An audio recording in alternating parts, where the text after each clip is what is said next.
بسم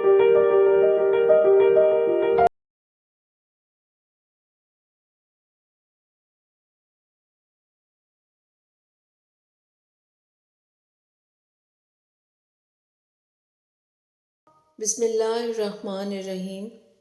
السلام علیکم۔ آج ہم اللہ تعالیٰ کے ایسے ولی کے بارے میں بات کریں گے جو ڈاکو سے اللہ تعالیٰ کے ولی کے رتبے پر فائز ہوئے۔ ویڈیو کو آخر تک ضرور دیکھیے گا اور صدقہ جاریہ کی نیت سے آگے شیئر بھی کیجیے گا۔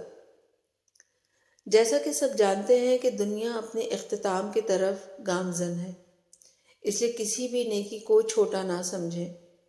پتہ نہیں ہماری کون سی نیکی ہماری بخشش کا سبب بن جائے، اور دین کی بات پھیلانا تو ویسے بھی اجر عظیم ہے۔ فضیل ابن ایاز 2 صدی ہجری کے زاہد و عابد ولی اللہ۔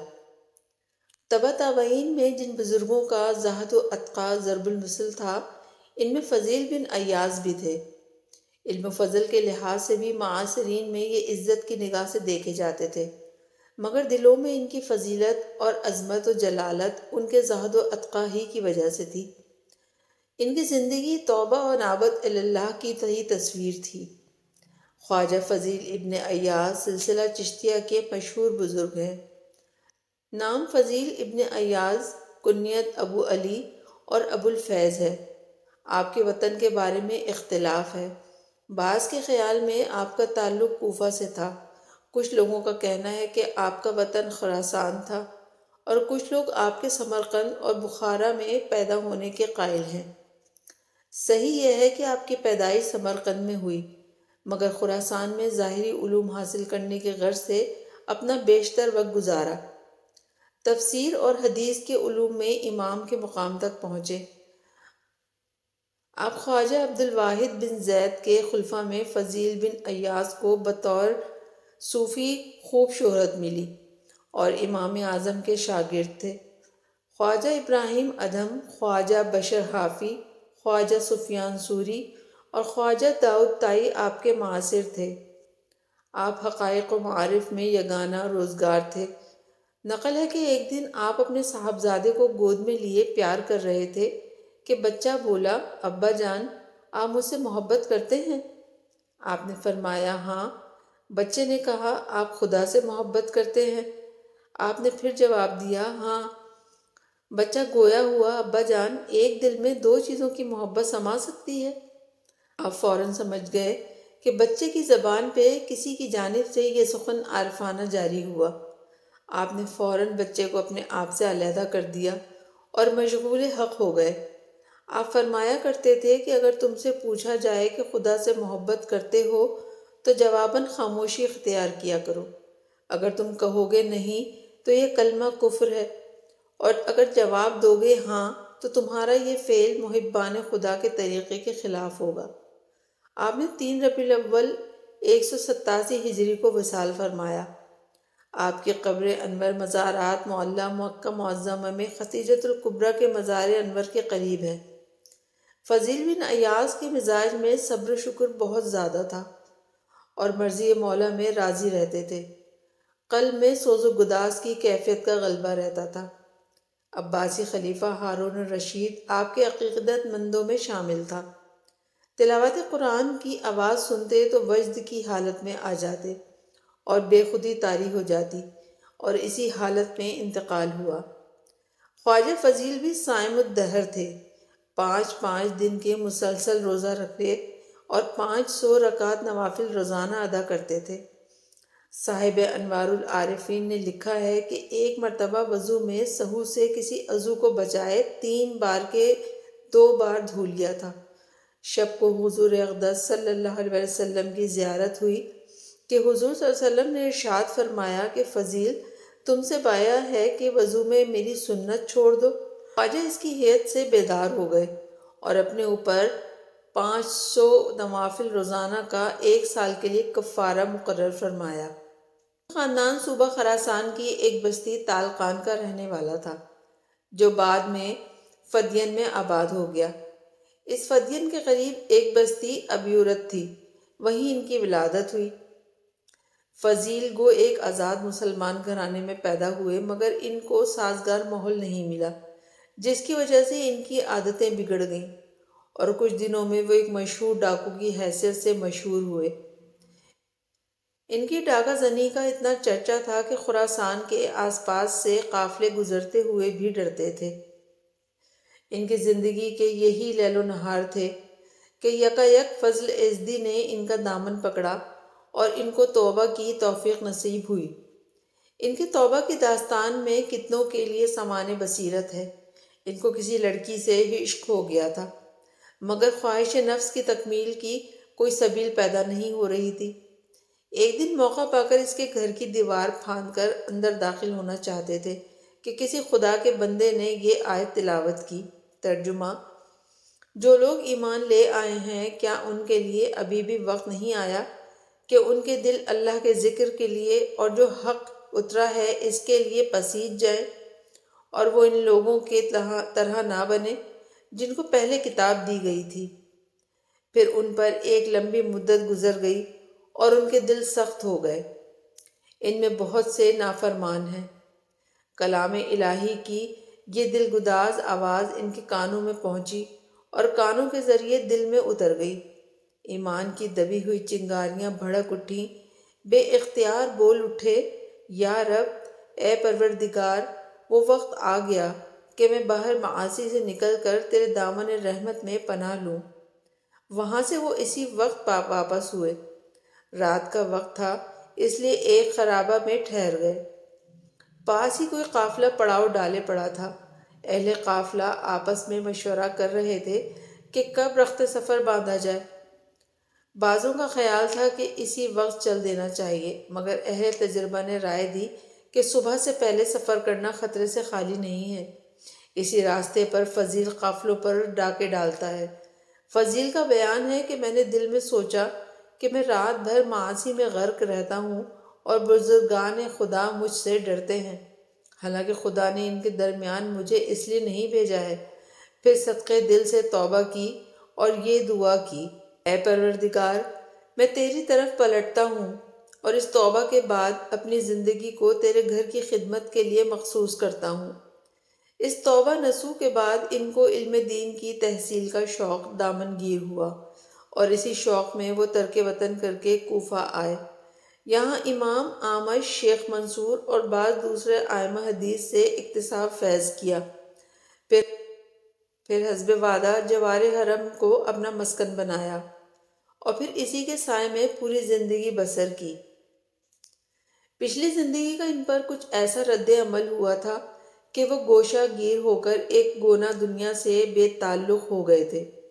عام طور پر محدثین ایسے زاہدوں اور گوشہ گیروں کو کوئی علمی مقام نہیں دیتے تھے اور نہ ان کی روایتوں کو قبول کرتے تھے، مگر فضیل بن ایاز کی ذات اس سے مستثنیٰ تھی۔ ان کی روایتوں کو عام محدثین نے قبول کیا ہے اور خود بھی ان سے روایت کی ہے۔ اس کی وجہ یہ تھی کہ فضل بن ایاز کی زہد پسندی نے انہیں حصول علم دین سے بے نیاز نہیں کر دیا تھا۔ توبہ کے بعد گو ان کی عمر کافی ہو چکی تھی، لیکن وہ اس کے باوجود کوفہ پہنچے اور وہاں ممتاز شیوخ حدیث وقفہ سے استفادہ کیا۔ قرآن کے ساتھ ان کو عشق تھا اور ہارون رشید جب ان کے پاس گیا تو وہ قرآن کی ایک آیت دہرا رہے تھے۔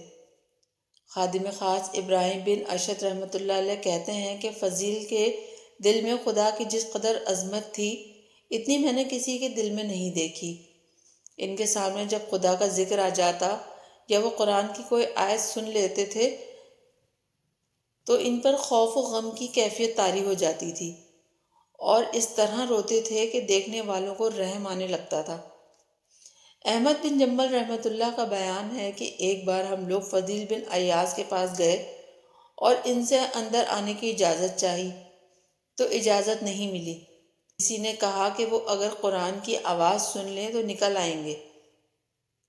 ہمارے ساتھ ایک بلند آواز آدمی تھا، ہم نے اس سے کہا کہ قرآن کی کوئی آیت پڑھو۔ اس نے بلند آواز سے سورہ تکاثر پڑھنی شروع کر دی۔ وہ فوراً نکل آئے۔ اس وقت ان کا حال یہ تھا کہ داڑھی آنسوؤں سے تر تھی، وہ خود قرآن پڑھتے تو ان کی آواز نہایت غمگین اور پسندیدہ ہوتی اور ٹھہر ٹھہر کر پڑھتے تھے۔ ایسا معلوم ہوتا تھا کہ کسی انسان کو مخاطب کر رہے ہیں۔ ان کے اہل و عیال کے بارے میں زیادہ تفصیل نہیں ملتی۔ بعض واقعات سے اتنا پتہ چلتا ہے کہ شادی ہوئی تھی اور ایک اولاد بھی تھی جن کا نام علی تھا۔ یہ عادت و خصائل میں ان کے مثنیٰ تھے، مگر عین عالم شباب میں ان کا انتقال ہو گیا۔ ابن خلکان کا بیان ہے کہ ان کے یہ صاحبزادے موت کے وقت جوان، ممتاز اور کبار صالحین میں تھے۔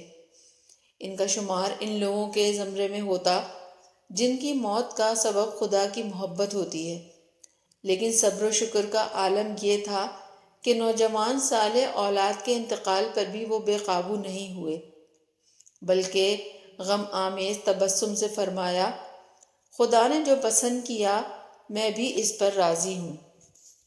ان کی صحیفہ زندگی کا سب سے تابناک باب یہی ہے کہ ابن مبارک، جن کا زہد و اتقا خود ضرب المثل تھا، وہ فرماتے ہیں کہ فضیل اس زمانے کے سب سے متقی آدمی تھے۔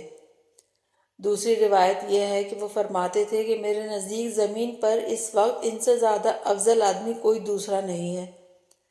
خلیفہ وقت ہارون الرشید کہا کرتے تھے کہ علماء میں امام مالک سے زیادہ باروب اور فضیل بن عیاض سے زیادہ متقی آدمی میں نے نہیں دیکھا۔ ہارون نے جو کچھ کہا تھا وہ سنی سنائی بات نہیں تھی، بلکہ خود اس کا ذاتی تجربہ تھا۔ فضل بن ربی کا بیان ہے کہ امیر المومنین ہارون رشید حج کے لیے نکلے تو وہ مجھ سے بھی ملنے آئے۔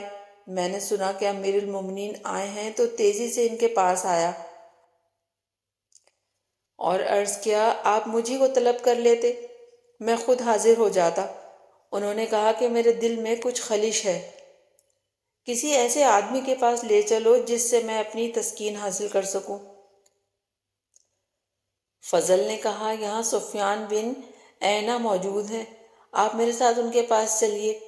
چنانچہ ہم لوگ ان کے دروازے پر پہنچے۔ دروازہ کھٹکھٹایا، انہوں نے اندر سے پوچھا، کون؟ میں نے کہا کہ امیر المومنین آپ سے ملنے آئے ہیں۔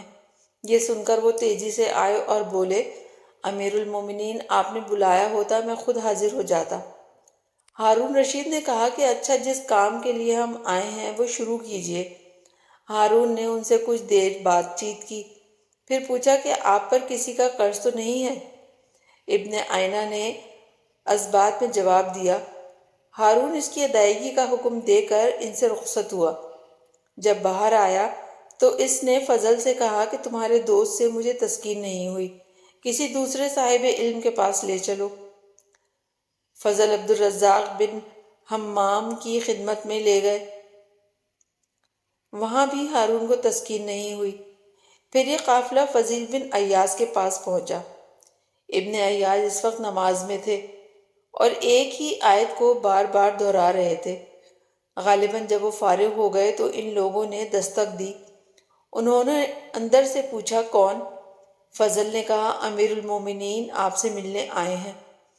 اس کے جواب میں انہوں نے بڑی بے نیازی سے فرمایا، مجھ سے امیر المومنین کو ملنے کی کیا ضرورت ہے؟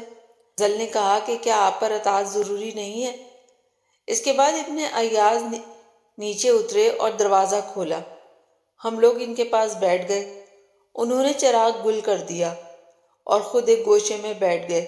اتفاق سے اندھیرے میں ہارون کا ہاتھ فضیل کے بدن پر پڑ گیا۔ فضیل بن عیاض نے کہا کہ کتنا نرم ہاتھ ہے، کاش کل یہ عذاب دوزخ سے بچ جائے۔ ہارون رشید نے ان کے بعد کچھ ہدایتیں کرنے کی فرمائش کی۔ ابن عیاض نے بڑے پر اثر انداز میں فرمایا کہ عمر بن عبدالعزیز رضی اللہ عنہ خلیفہ منتخب ہوئے تو انہوں نے سالم بن عبداللہ، محمد بن کعب القرظی اور رجا بن حیات رحمۃ اللہ کو بلایا اور پردرد لہجے میں فرمایا کہ میں اس آزمائش میں ڈال دیا گیا ہوں، آپ لوگ مجھے اس سلسلے میں مشورہ دیجیے۔